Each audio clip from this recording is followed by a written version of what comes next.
anatuambia ya kwamba jiwe Mungu ataondoa. Yako ni kumpenda Bwana.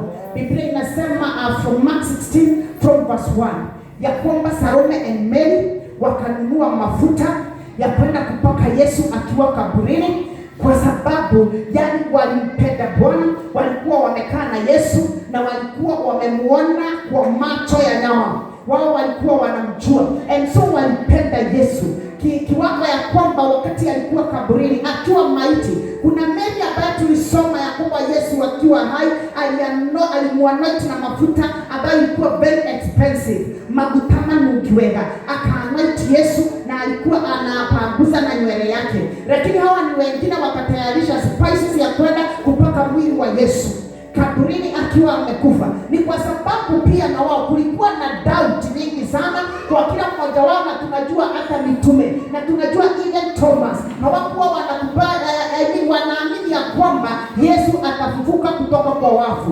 And so wao walikuwa wanaenda kupaka mwili wa Yesu ili kaburi yake isiweze kunuka. Unaona, na walimpenda sana. Huu ni upendo, kwa sababu Biblia inasema waliamuka mapema. Hii inatuonyesha vile walipenda Bwana. Ninakaa nikiambia watu ya kwamba Mungu wetu anatafutwa mapema. Anatafutwa mapema wakati jua ilikuwa inapanda. Wakaamuka mapema. Kama ni siku ya leo tungesema wakapigiana simu, umeamuka tukutane mahali fulani, ili waende wakapake mwili wa Yesu spices, kwa sababu walimpenda. Kuamuka mapema inatuonyesha ya kwamba ni kitu walitilia maanani, walikuwa wamependa Yesu na ilibidi waamuke na waende wakafanya hivyo. Na kama vile Biblia inasema ya kwamba jiwe ile ilikuwa imewekwa katika kaburi ya Yesu, ilikuwa very big stone, na wakiwa kwa njia walikuwa wanauliza ni nani atatuondolea jiwe. Lakini hiyo haikuwa stop. It did not stop them. Haikuwazuia. Hata kama walijua ya kwamba kaburi imewekwa njia kubwa, wao walitaka kumuonyesha Yesu upendo, kumuonyesha Mungu upendo. Hiyo haikuwazuia. Wakaenda na wakanunua, wakatumia pesa zao, waende wakapake mwili wa Yesu spices. Unaona? Kwa sababu walikuwa wanampenda. Na wacha niseme hivi, sisi wanadada tukipenda kitu tumependa. Tukipenda mtu tumempenda. Tunampenda na moyo wetu wote. Tukipenda Mungu tunampenda na moyo wetu wote. Dada ambaye anapenda Mungu haiwezi kufichika, inaweza kuonekana, kwa sababu tukipenda kitu tumependa. Tukipenda mtu tumependa.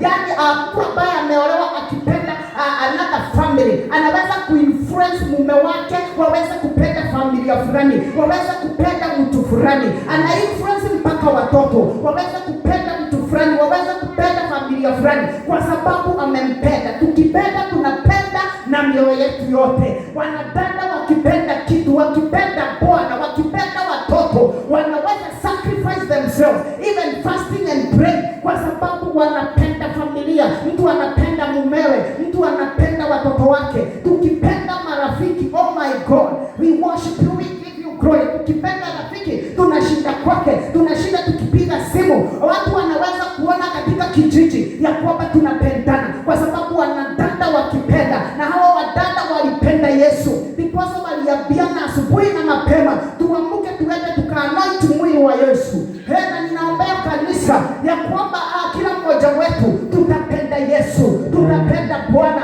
Na hivi ndivyo Bwana anasema ya kwamba ile jiwe iko mbele yetu, Bwana anaenda kuondoa. Yetu ni kumuonyesha upendo, yetu ni kumpenda. Biblia inasema in John 21 and verse 15, Peter, Simon son of John, do you love me? Yesu anataka upendo wetu. Kile anauliza kutoka kwetu ni upendo. Ninakuombea ukapende Bwana katika jina la Yesu, na yeye ataweza kuponya mwili wako, ataweza kukufungulia njia, ataweza kunyosha njia zako, atakufungulia milango, atakupatia amani, atakupatia pesa, atakupatia nyumba kwa utukufu wa jina lake. Wewe penda Bwana, anataka kupendwa. Biblia inasema in Matthew 22:7 ya kwamba tupende Bwana with all our heart, with all our soul, with all our strength, with all our mind. Hallelujah. Kupenda Bwana. Yesu anataka tumpende, naye anasema wale ambao wanampenda anawajua. Anataka kupendwa. Anasema wale ambao wanampenda, they obey his commandments. In Psalms 91 from verse 14, anasema wale ambao wananipenda, I will deliver them. Hiki ndicho kitu ambacho kila mmoja wetu tunataka kutoka kwa Bwana. Anaweza kutudeliver, anaweza kutukomboa kutokana na zile shida tunapitia, kutokana na maadui, kutokana na magonjwa. Oh my God, kutokana na maadui wametuinukia mahali tunafanya kazi. Yaani tunaomba ya kwamba Bwana anaweza kukomboa, yaani watoto wetu, mabwana zetu, our spouses. Oh my God, tunaomba deliverance. Unaona, naye anasema kwa sababu umenipenda, I will deliver you, nitakuketisha juu. Hiki ndicho kitu tunatafuta all this time. Hey my God, tulikuwa tunaongea na familia yako hapa, kuwekwa juu. Yaani unawekwa juu na iko kwa Biblia. I'll set him on high. Ni nini Yesu anapenda? Upendo. Kama vile hao wadada walimuonyesha upendo, ya kwamba walikuwa wanaenda mpaka mafuta hata akiwa kaburini kwa sababu ya upendo. Ninakuombea upende Mungu katika jina la Yesu. Na ninaombea wadada wa hii church wapende Yesu. Mkipenda Yesu haiwezi kufichika. Haiwezi kufichika, inaonekana kwa macho. Hata watoto wa Sunday school wanaweza kukuambia dada fulani anapenda Yesu. Kwa sababu tukipenda Yesu tunajitolea. Oh my God, tunajitolea. Tunatoa mali yetu. Biblia inasema in Luke 8:2, wadada ndio walikuwa wana finance ministry ya Yesu. Tukipenda Bwana tunaweza grow before him. Tunaweza weep before him. Tunaweza ombea kanisa. Tunaweza ombea familia. Tunaweza ombea nchi katika jina la Yesu. Biblia inasema ya kwamba we are the bride of Christ. Na kwa hivyo kila mmoja wetu, we are the bride of Christ. Tunaweza kumpenda Bwana, kumuonyesha upendo katika jina la Yesu. Ninaombea kila mmoja wetu tukapende Bwana, kwa sababu hapo ndio wokovu wetu huko. Tusijali na mawe iko mbele yetu, kwa sababu siku hizi watu wanajali na mawe. Jiwe iko mbele yako na unaenda kusukuma. Haisukumwi na nguvu za mwili, inasukumwa na nguvu za Bwana.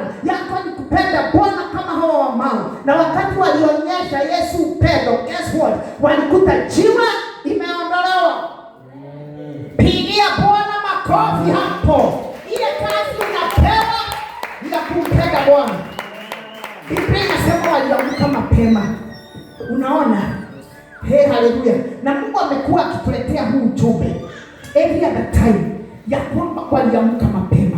Mtu akiwa na fundraising ya mtoto wake, Mount Kenya tunasema chai, kwenda chai, mtoto wake alifuzu, ameitwa university na huna pesa, na unafanya chai ama fundraising.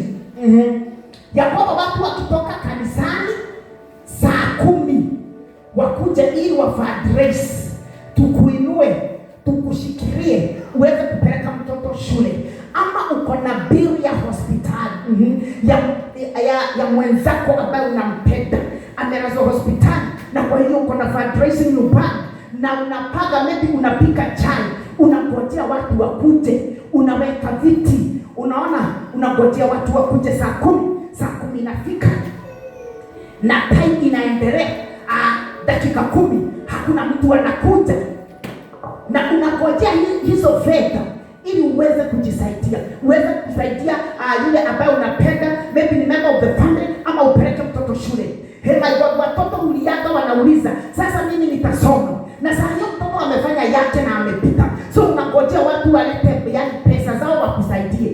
Dakika 10 hakuna mtu unaona, 15 hakuna mtu anaona, unaona 20 minutes hakuna mtu unaona.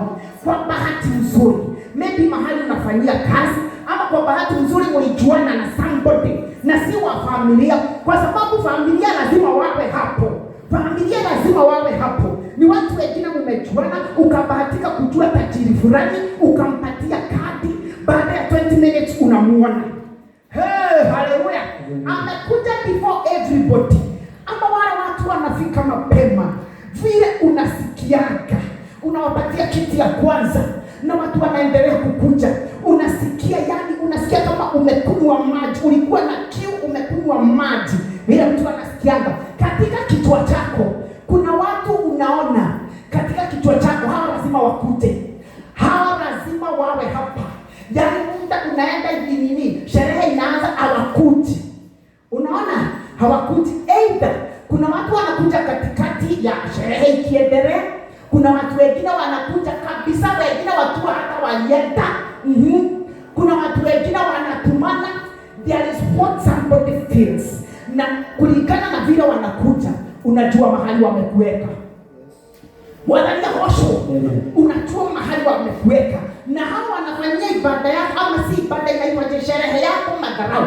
Akiwa na yake, anataka uwe hapo. Hivyo ndivyo wanadamu wako. Just because aliapia masaa kidogo, akiwa na yake lazima uweke. Unaona, wale watu kwanza wanafanyia yako madharau. Unaona, wanataka wakiwa na yao uwe hapo.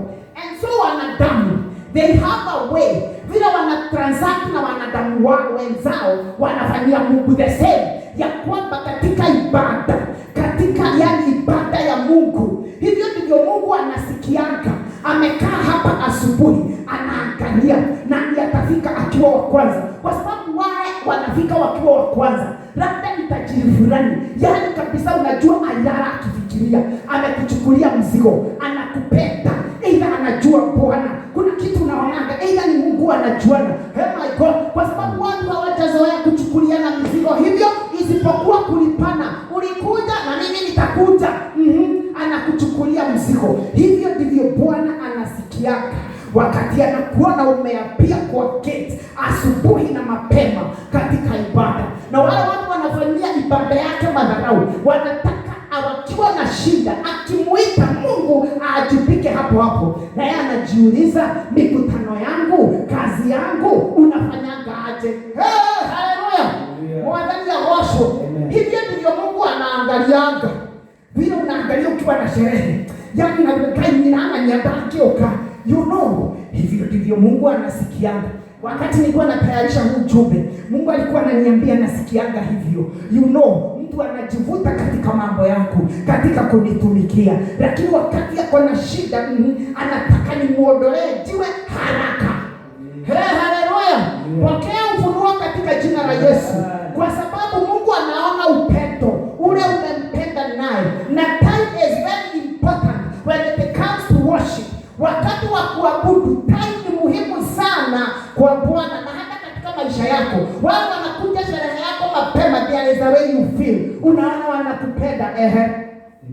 Mtu akikuja mapema hivi, akiwa na yake. Kuna wakati sisi tulikuwa tumeitwa sherehe. Tulienda tukakuta wanatayarisha mapema. Kwa sababu tulijua hao watu wanatupilia maanani. Tunaambiana tuende. Hivyo ndivyo Mungu anafanya. Ya kwamba wale wanampenda, anawaondolea jiwe. Haleluya. Pigia Bwana makofi hapo katika jina la Yesu. Hivyo ndivyo jiwe itaondolewa. Haleluya. Na kuna watu wako na maswali mingi kama hawa. Mark verse 3, Biblia inasema, Mark 16 verse 3. Ni nani atatuondolea jiwe? Na hata mimi niko na so many other questions about my life. Kama kila mmoja wenu mko na maswali katika maisha yenu, unauliza itawahi fanyika aje? Hawa wadada waliuliza, who shall roll us away the stone? Lile jiwe ilikuwa mbele yao na kile kitu walikuwa wanataka kufanya. Kuna mahali unataka kufika. Kuna kitu unataka kutoka kwa Bwana. Kuna vile unataka kuwa katika maisha. Na uko na maswali. Na hata mimi niko na maswali. Itawahi kuwa aje? Unaona, tunajiuliza, ni lini nitawahi kuwa na nyumba yangu? Landlord aache kunisumbua. Tuko na maswali. Hiyo ni jiwe iko mbele yako. Ni lini nitawahi kuwa na familia? Ni lini nitawahi kuwa na kazi? Ni lini nitawahi ajiriwa? Ni lini nitakuwa na pesa ili ya daktari ya kwamba sitakuwa nikisumbuka na maisha haya? Unauliza maswali. Ni aje itakuwa namna gani kuhusu ndoa yangu, kuhusu mtoto wangu, kuhusu my spouse? Ni lini atabadilika? Ni lini Mungu atatupatia amani? Ni lini hii na ile itafanyika? Watoto wangu wataweza kumaliza shule? Watamaliza shule aje? Kila mmoja wetu tuko na maswali. Huu ugonjwa unanipeleka wapi? Wenda ikawa itanipeleka kaburini. Oh my God and my Father. Unajiuliza itakuwa namna gani? Uko na maswali. Kuna jiwe iko mbele yako. Kila mmoja wetu tuko na jiwe mbele yetu. Ni lini nitawahi jazwa na Roho na vipawa niweze kumtumikia Bwana vile inaweza kuonekana? Ni lini nitaweza kuhubiri with the power. Ni watu wanapenda Bwana, wanaomba nguvu za kiroho. Ni lini nitawahi jazwa yani na Roho Mtakatifu? Wale wako na mzigo wa kanisa, tunauliza itawahi kuwa aje? Itawahi kuwa aje? Oh my God, I worship you, I give you glory. Tuko na maswali. Ni lini watoto wangu watabadilika?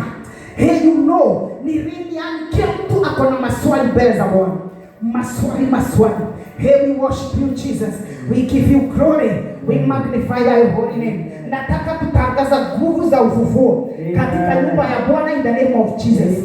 Na wacha niseme hivi ya kwamba maneno ambayo imetoka katika kinywa haiwezi kurudi. Ukisema maneno haiwezi kurudi ni kwa sababu maneno inauba. Ukitukana mtu yani maneno hatawahi kusahau. Maneno ikitoka imetoka. Ni kama maji haiwezi kuzoreka. Kama mtumishi wa Bwana nataka kutangaza nguvu za ufufuo katika nyumba ya Bwana. Na kama wewe unatembea na hekima, unareceive katika jina la Yesu. Hey my God, we worship you, we give you glory. Na achilia nguvu za ufufuo katika nyumba ya Bwana in the name of Jesus. I receive for myself, I receive for my husband, I receive for my children katika jina la Yesu. Hey my God, inua mkono wako, pokea nguvu za ufufuo katika jina la Yesu Kristo. Ninatangaza ukapokea nyumba ile umetamani kwa utukufu wa jina la Yesu. Ukapokea ploti na shamba, ukawa na kwako katika jina la Yesu. Pokea nguvu za ufufuo. Wewe ambaye unahitaji kapita ya kuweka biashara, pokea katika jina la Yesu. Wewe ambaye unahitaji biashara, pokea kwa utukufu wa jina la Bwana. Wewe ambaye unahitaji kazi na ukaajiriwe katika jina la Yesu Kristo. Wewe ambaye unahitaji amani katika nyumba yako, pokea nguvu za ufufuo. Mungu anakuletea amani, anaenda kuondoa jua kwa utukufu wa jina la Bwana. Kama watoto wako wanakusumbua, Bwana anasema nguvu za ufufuo, hey my God, haziwezi kuzuirika katika jina la Yesu. Hey, watoto wako wakabadilike kwa utukufu wa jina la Bwana. Wewe ambao unahitaji kuona kuolewa, wewe ambao unahitaji watoto, pokea katika jina la Yesu. Hey, haleluya. Pokea nguvu za ufufuo. Wewe unahitaji kujazwa na Roho Mtakatifu na Mungu akakujaze, akakuguse na the tongues of fire katika jina la Yesu. Kuna watu wagonjwa. Haleluya, we worship you Jesus, we give you glory. Kama uko mgonjwa, na achilia nguvu za uponyaji katika jina la Yesu. Biblia inasema by the strength of Jesus we were healed. Kupitia mijeledi Kristo alipigwa, tulipokea uponyaji. Na achilia nguvu za uponyaji katika nyumba ya Bwana katika jina la Yesu. Maneno ikitoka inaumba, inafanya kazi. Pokea yako kwa utukufu wa jina lako. Wewe kwa utukufu wa jina la Bwana. Wewe ambao uko na kesi kotini, Bwana anasema nguvu za ufufuo hasiwezi kuzuirika. Ninaomba ukashinde katika jina la Yesu. Wewe ambao umeinukiwa na maadui in the neighborhood, nguvu za ufufuo haziwezi kuzuirika. Bwana anaachilia nguvu za ufufuo. Maadui wako, they will come back to you and apologize katika jina la Yesu. Haleluya.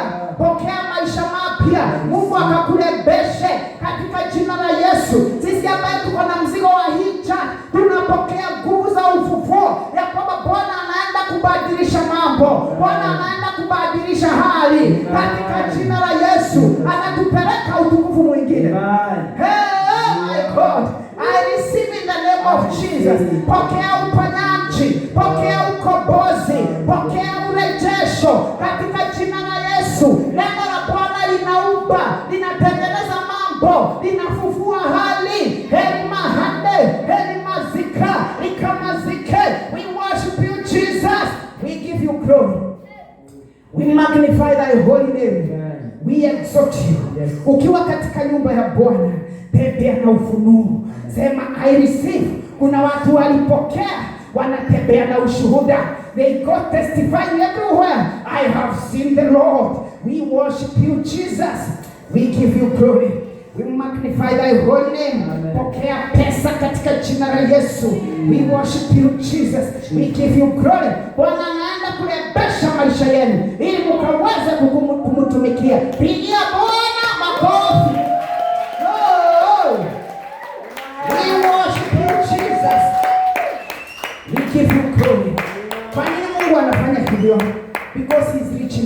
Amen. Amejaa huruma.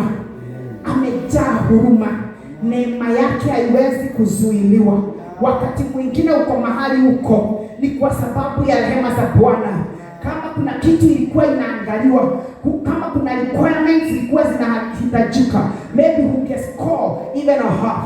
Lakini kwa sababu Mungu wetu amejaa huruma. That is why the Bible says, give thanks unto the Lord, for he is good and his mercies endure forever. Na kuambia uko mahali umefika kwa sababu ya rehema za Bwana, kwa sababu ya nguvu za ufufuo. Kama kuna kitu Mungu alikuwa anaangalia, if we kept the record of our wrongs, who could escape condemnation?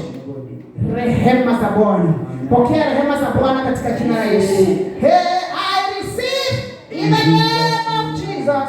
Amen. Wewe usitoke huku tukisherehekea nguvu za ufufuo na nothing. Lazima una receive in the name of Jesus. Na watu watakumbuka hii siku. Amen. Watu wamenitolea testimony, you announced, nika receive, nika agree with the Holy Spirit, nikaweza kupona. We worship you Jesus. Biblia inasema ya kwamba hao wadada wakati walikuwa wanaenda wakaona jiwe imetolewa. Yaani walikuwa wanajua kuna jiwe, lakini bado walienda. Upendo wa Bwana uliwapeleka hapo. Labda waliambiana, labda tutapata watu hapo, labda tutakusanya watu, chochote kile, lakini sisi hatuwezi kukaa nyumbani, lazima tuende. Ni kwa sababu upendo wa Bwana uliwasukuma. Bwana Yesu asifiwe sana. That is why I keep on preaching ya kwamba penda Mungu. Amen. Hayo maswali unakuanga nayo. Wakati nilikuwa natayarisha huu ujumbe, hata mimi niko na maswali mengi sana. Labda list yangu iko huku chini, kama labda katafika nusu ya yangu. I have so many other questions. I am a human being. Mimi ni mwanadamu, na hata wewe uko na maswali, lakini Roho Mtakatifu akaniambia ukiuliza nani ataondoa jiwe ambayo iko mbele yako, unauliza question number 2, do I have God? Hiyo ndio itaondoa jiwe. Kupenda Bwana. Ni lini nitawahi pona? Kwa sababu niko na ugonjwa unanisumbua. Number 2, do I have God? Kwa sababu acha niseme, tukienda 1 Samuel 16 from verse 1. Unaona, wakati mwingine sisi waumini, kwa sababu hata mimi natumana maombi, tunatumanaga maombi, unaona, lakini yule ambaye anatumana maombi ukimpeleka mbele za Bwana ni mtu ambaye hapendi Bwana. Na nimesema ukipenda Bwana inaonekana. Watoto wa Sunday school tunawaulizaga, wanasema watu hivi haraka haraka, hawafikiri. Watu wazima wale wanapenda Bwana. Nimekuambia haiwezi kufichika. Na hata wewe unajua kama unapenda Bwana. Unajua kujitoa kwako, ya kwamba afadhali utukane upende Bwana. Yaani kuna mambo wewe hauwezi kufanya, unapenda Bwana. You sacrifice yourself. Hata wakati mambo si mazuri unapenda Bwana. Hata wewe unajua ya kwamba unapenda Bwana. And so tunatumananga maombi. Na kukua mtu macho ya kwamba tunatumana maombi, lakini mwenye umetuma tunaenda kuangaliwa. Umetuma pasta maombi, Mungu anaenda kutuangalia. 1 Samuel 16:1. Ni nani huyo unaniletea? Haleluya. Leo hii kwa sababu mimi najua tunatembea na upendo in this church. Ukikuta mtoto tuseme wa nani hapa akichapwa, amemba in this church, tuseme umekuta mama, yani mtoto wa mama Samuel, acha nitumie, akipigiwa hapa ni watati yenu. Ni nani yule anapigwa? Huyu mtoto ninamjua. Unaona, I remember particularly wakati tulikuwa tunakaa bali sana na Nairobi. Akirudi gari yake sijui ilifanya aje. So watu walikuwa wanasafiri wanasema hii gari ya tauni yetu. And so anasimama kumsaidia. Unaona, ukipeleka mtu mbele yangu Pastor Monica, ukimleta mbele yangu, ni nani unaleta? Kwa sababu wakati mwingine we have accused pastors that they are not praying for us and maybe they do not have power. Lakini Bwana anatuambia, and the Lord said unto Samuel, how long will thou mourn for Saul, since I have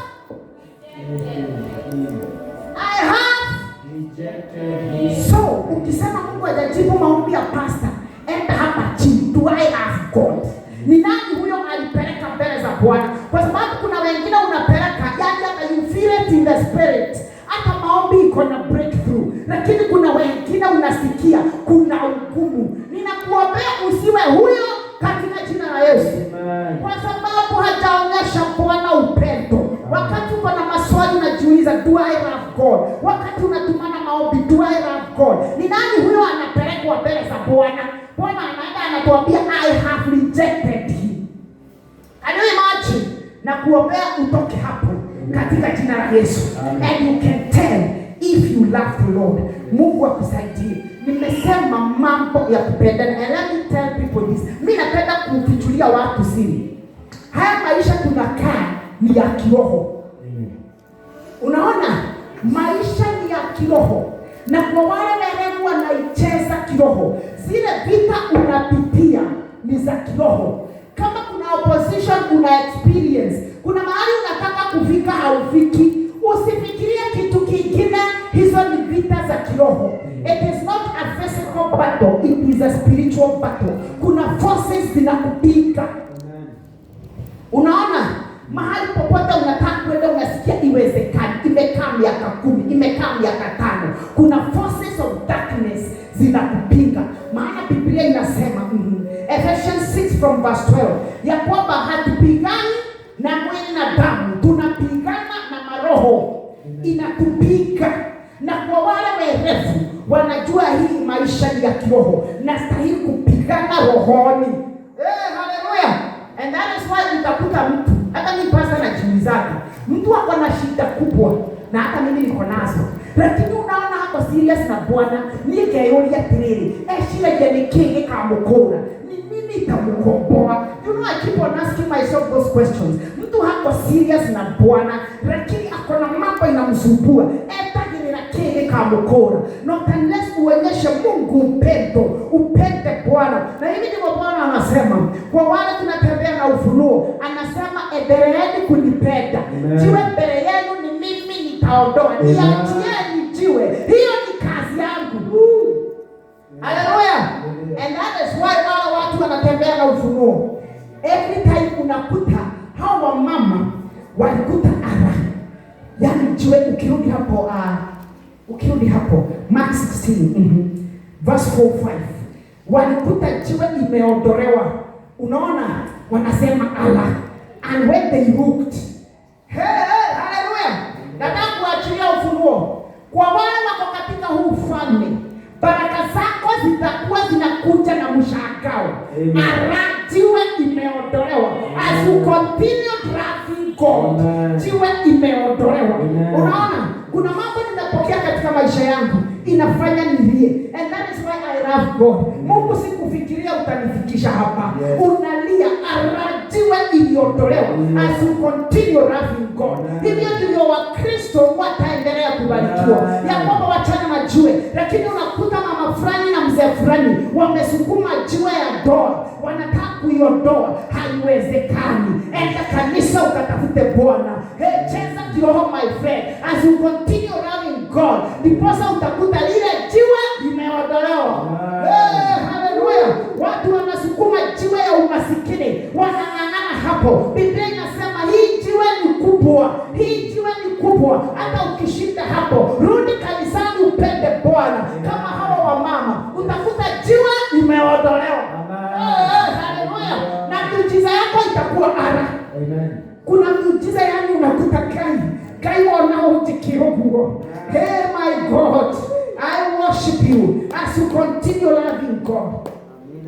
Mimi nilikuwa ninasikia mwito katika maisha yangu. Na vile nilikuwa nakaa wakati huo, yani watu walikuwa wanaona na kweli huyu ni pastor, lakini akawa wanashindwa, how shall it be? Anaweza kuwa aje mchungaji? Ni kweli tunaiona anaweza kuwa na kanisa aje, lakini today I am preaching as I continue loving God. Hey my God, miujiza iko katika kupenda Bwana. Hey my God, pigia Bwana makofi katika jina la Yesu. Hey, kuna mtu atanikumbuka.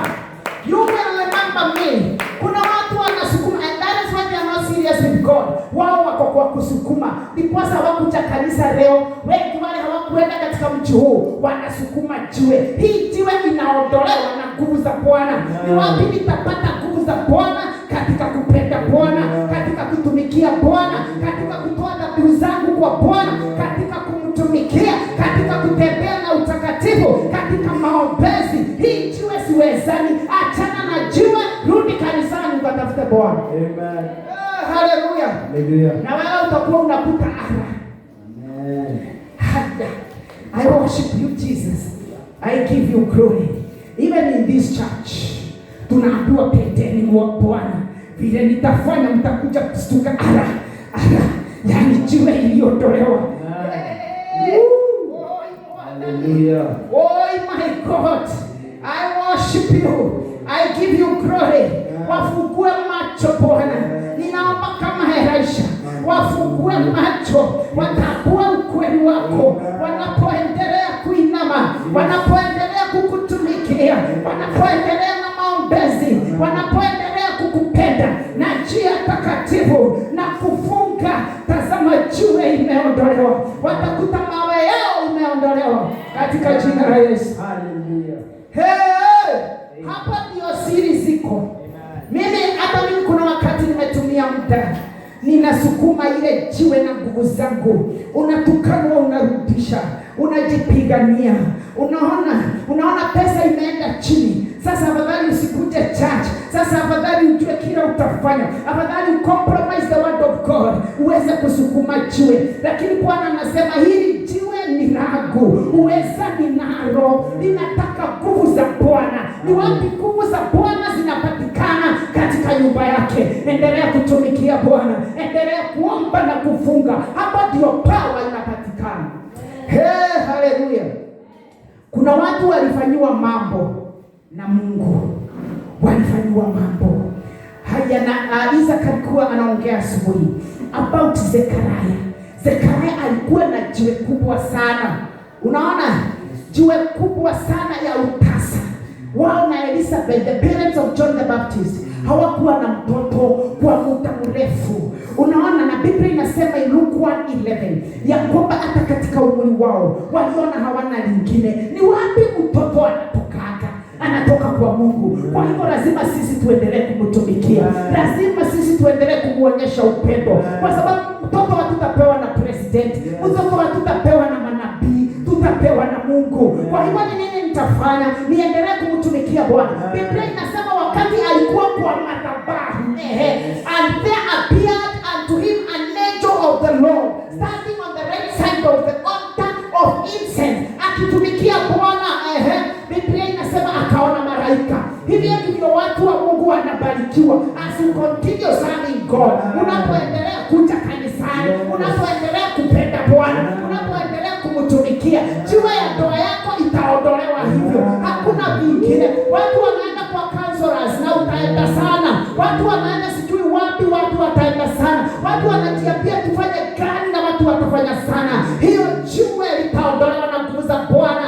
Niache naweza kupata Mungu katika nyumba yake. Ninapoendelea kumtumikia nikiwa Zekaria, nitakutana na malaika.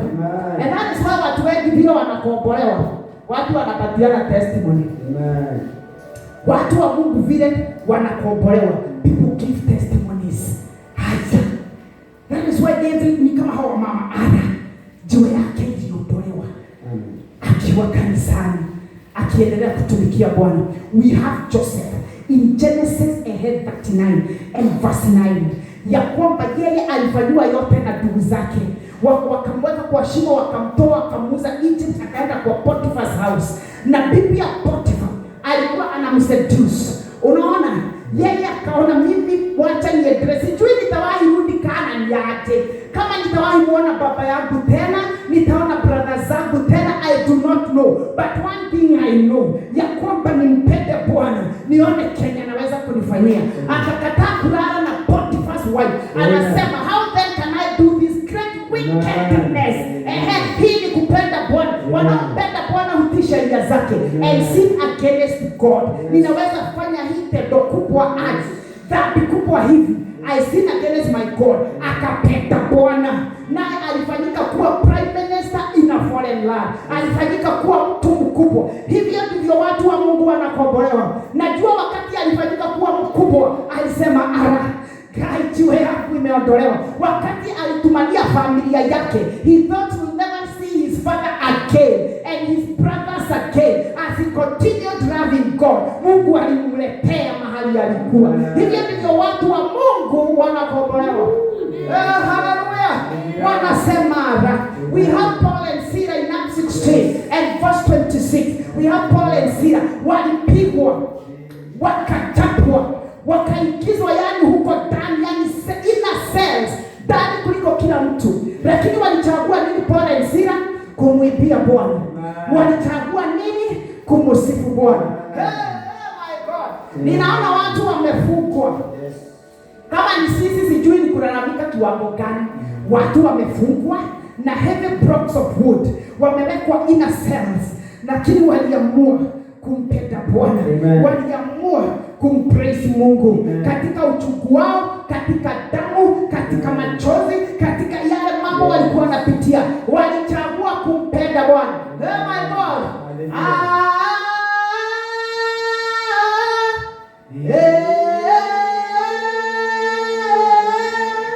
Yesu astahili heshima na utukufu. Hivyo waliamua kupenda Bwana. Walikombolewa namna gani? Ilibidi Mungu atume earthquake and the chains fell off their hands and their feet, na wakaweza kukombolewa. Hivyo ndio Wakristo wanakutana na ukombozi wao. Waachana na jiwe, enda kanisani. Enda ukapende Bwana katika jina la Yesu. Waachana na jiwe, akisha Bwana mahali unakaa. Wacha watu wamuone Mungu unapoendelea kumpenda Bwana. Miujiza yako Biblia inasema in Matthew 6:33 ya kwamba wewe penda Bwana, tafuta Mungu kwanza, haya mambo mengine unataka nitakuongezea. Oh my God. Hawa wadada walipenda Mungu. They loved Jesus. Kiwango ya kutaka kupaka maiti yake spices. As they continued laughing, tazama jiwe iliondolewa. Kuna mtu wako na jiwe. The second question, do I love God? Because that is where deliverance is. Na that's why nawafichulia siri za mbinguni. Hata mimi nimewahi kung'ang'ana na jiwe. Mpaka nikajiambia hata halimokaki. Unatikiza na mguu. Unaendea inaitwaje? Ile fork inaitwaje? Kitu kingine kifoi. Unagonga inakaa hapo. Unatumana watu waondoe. Bwana anasema until you show me love. Amen. Kama hao wadada. Sasa sisi hatutafanya hivyo. Mimi nitafanya kazi kwa bidii. Biblia inasema Psalms I believe 127 verse 4. It is useless. Can you imagine Biblia ikisema hivyo? Wacha tuangalie hiyo scripture. Na kwa somebody saa hii. Amen. Hey my God. You will see it there. Is it true? It is useless to go to bed late and to rise up early and hair allowed hair. Is this Psalms 127? Yes, it is in vain. Wale watu wanasema hata bayana wanamurume. Ndio wale togo ikanyo ndo ahiga. Wewe ukirane thasiga nona. Wale yani kana undi ukaigekeria na haha. Hakuna mambo hatujafanya. Biblia inasema it is useless. Kwenda yani unaamuka mapema, unalala late. Only to eat the bread of sorrows. Zenye watu wako nazo. Unaona? Ili hali Biblia inasema ahaya akinyadua kemetoro. Can you imagine? Kutafuta Bwana tu, wengine wanafanya bidii na hata wewe lazima ufanye. Lakini kwa sababu umeongeza yani kutafuta Bwana na kupenda, yako inakubaliwa. Bidii yako inakubaliwa. Hey my God, bidii yako inakubaliwa. Maombi yako inakubaliwa kwa sababu unapenda Bwana. Mimi naona hawa wadada vile walipenda Yesu. Ninaambia Mungu anisaidie. Sitafikia viwango zao. Unaona kupenda Yesu namna hiyo. That is why we are reading about them today, because they showed God love. Ni nini hao wadada walikuwa wanaona? Ni ufunuo gani walikuwa naye? Na wengine wengi akina Daudi, they loved God. Na ndiposa tunawasoma. Hakuna mtu tunasoma kwa Biblia wale walishindaniwa, ni Mungu alipenda. Hana alipenda Mungu. Aliachwa na Penina hakumrudishia. Yeye alikuwa anakimbia. That is why I'm telling you. Penina utakuwezaje? Hana alijua. Is it verse 9? First Samuel 1 and I believe 9. Niacha utashinda Penina. Hii church iko na Penina. Na simu moja. Wengine hata wako karibu sana. Moka Dinageti Penina wetu ni mkali. I'm telling you. Huyu tutarudishia. Tutaambia aje. And Hannah rose up and went to Shiloh, akaingia hekalu. Huko ndiko Penina anashitwa. Sasa sisi kwa mitaa yako jetekia. Ataniona. Aiko, Bwana Yesu asifiwe. Yaani tumejipigania. Hata tunajaribu aje. Mimi naona watu wewe 20 na watu wafanye 20 you know, gonna sauti yangu labda haiko juu sana, ama nihamishie mahali fulani. Can you imagine? Penda Bwana, watakukuta mahali uliko katika jina la Yesu. Hiyo siku sema utakuwa tested. You will be tested. Hapa ni pengine atupende. You will be tested. Na Biblia inasema my God, I worship you Jesus, I give you glory. Where is this scripture? John 23:10. After God tests me, anaponijaribu, Pastor Monica atakuta nikiwa as pure as gold. Anajua zile njia ninafuata. Akinijaribu, baada ya kunijaribu, nitaongezewa double. Hey my God, everything na double. Baada ya kujaribiwa, hicho ni kipindi kingine. Hata unapenda Bwana kama Job utajaribiwa, lakini utaongezwa okedo na kingine ino wale tualia Yesu. Job laughed. In fact, your message ilipreachwa yote in the morning. He laughed God. Hata katika mateso kubwa alisema nilikuja bila kitu na nitarudi bila kitu. Jina la Bwana libarikiwe. And so love God katika jina la Yesu. Tusimame na miguu yetu. Amen. Hey.